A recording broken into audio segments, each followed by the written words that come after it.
हातकणंगले तालुक्यातील तळसंदे इथल्या doctor DY. Patil education सिटीमध्ये सौभाग्यवती Shantadevi D. Patil merit scholarship वितरण कार्यक्रमाचं आयोजन करण्यात आलं होतं. यावेळी पद्मश्री डॉक्टर डी.वाय. पाटील, सौभाग्यवती शांतादेवी पाटील यांचा मान्यवरांच्या हस्ते सत्कार करण्यात आला. या कार्यक्रमात 230 विद्यार्थ्यांना सौभाग्यवती शांतादेवी डी. पाटील मेरिट स्कॉलरशिपचं वितरण करण्यात आलं.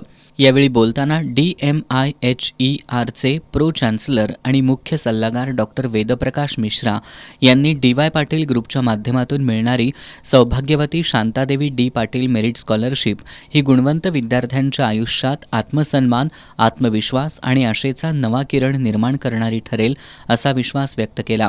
डी.वाय. पाटील ग्रुपचे अध्यक्ष डॉक्टर संजय डी. पाटील यांनी तळसंदेतील कॅम्पसमध्ये 7,000 विद्यार्थी शिक्षण घेत असून स्कॉलरशिपमुळे गुणवत्ता वाढ होईल असं सांगितलं.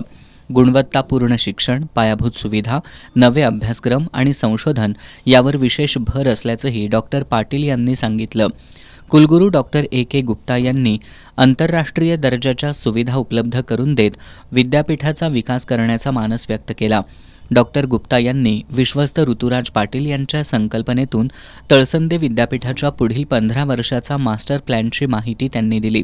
या विद्यापीठात 16,000हून अधिक विद्यार्थी उच्च शिक्षण घेतील यासाठीचा रोडमॅप कसा असेल हे डॉक्टर गुप्ता यांनी विशद केलं. याप्रसंगी DYP पुणेचे कुलपती डॉक्टर P.D. पाटील, कुलपती डॉक्टर भाग्यश्री पाटील, मेघराज काकडे, शांतिनिकेतनच्या संचालिका राजश्री काकडे, उपाध्यक्ष आमदार सतेज पाटील, विश्वस्त ऋतुराज पाटील, वैजयंती संजय पाटील, पूजा ऋतुराज पाटील, पृथ्वीराज पाटील, वृषाली पृथ्वीराज पाटील, तेजस पाटील, तेवश्री पाटील, अभिमत विद्यापीठाचे कुलगुरू डॉक्टर राकेश कुमार शर्मा, आकुर्डीचे कुलगुरू doctor Manish Bhalla, Bharat Patil, Shweta Patil, doctor P.B. Sable आदी मान्यवर उपस्थित होते.